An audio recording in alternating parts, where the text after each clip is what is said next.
President Trump claimed incorrectly that he alone, among presidents, has made a point of calling and comforting the families of American service members who died in defense of their country.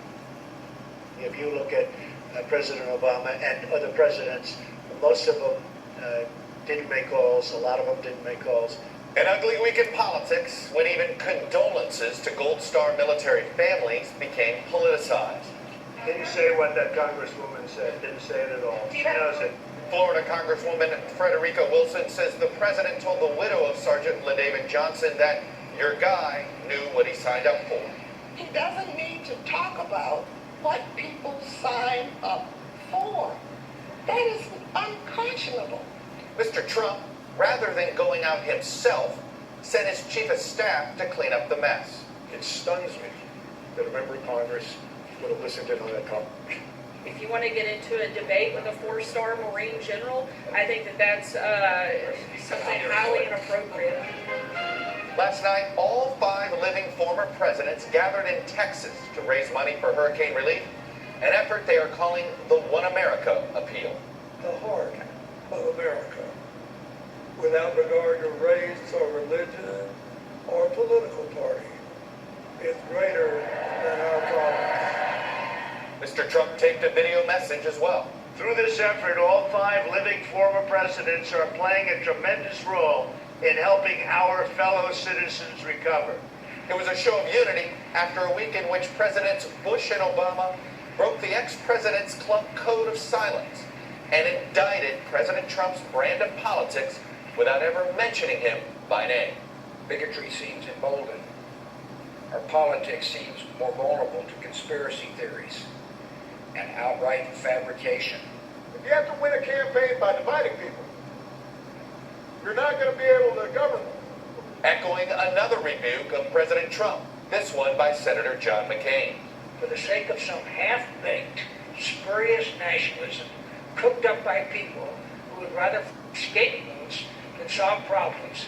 While the White House chose not to respond to either former president's critique, Mr. Trump's former chief strategist, Steve Bannon, did respond in a blistering attack on President Bush Friday night and called for open revolt inside the Republican Party.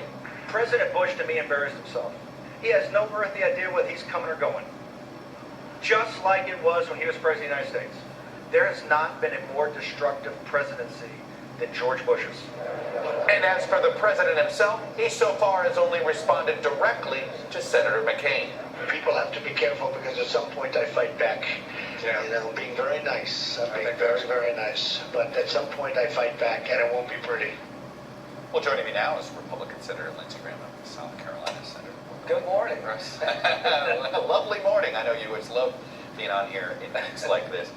Let me ask you, look, you were tough on candidate Donald Trump. In fact, I think right before you got out, you called him a race-baiting, xenophobic, religious bigot.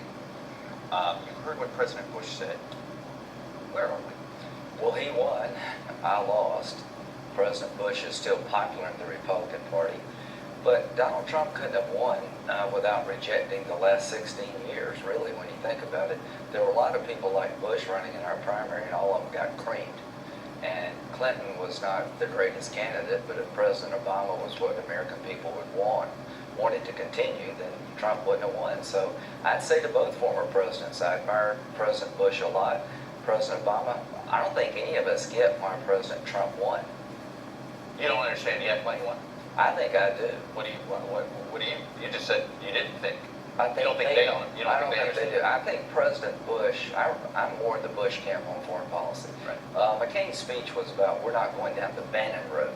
When you look at who's around President Trump, he's got more people like John McCain and Lindsey Graham than he does Bannon. So I'm hopeful. But in the primary, he rejected basically the Bush model of foreign policy. Right. And in the general election, he basically that's on rejected substance. Obama. That's on substance, and that's fine. But when did civility become an ideological issue? When did this idea, no, it's more important to be pugilistic. It's more important to land that punch. That's what I would argue what both former presidents were referring to, that they were not trying to get ideological here. Well, it became part of the discourse when it came down the escalator. The first thing Donald Trump talked about was pretty pretty tough, and he never stopped anyone. Well, what does that say about us?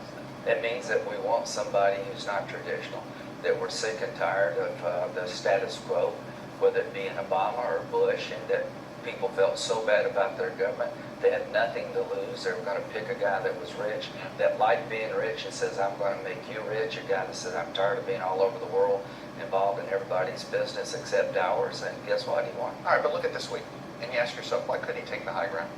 Yeah. The condolences. That's what it is. Good We, point. look, it's not about, to me, in business, the customer's always right.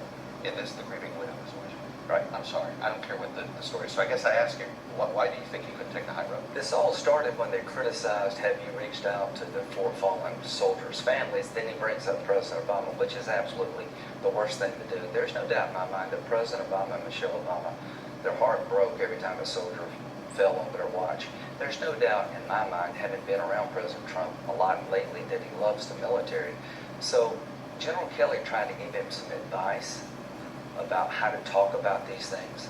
President Trump may have delivered it inartfully, but I can promise you this. If I had been in the car with somebody and President Obama was on the end of the phone, I would not have politicized this like Congressman Woman Wilson. Well, there's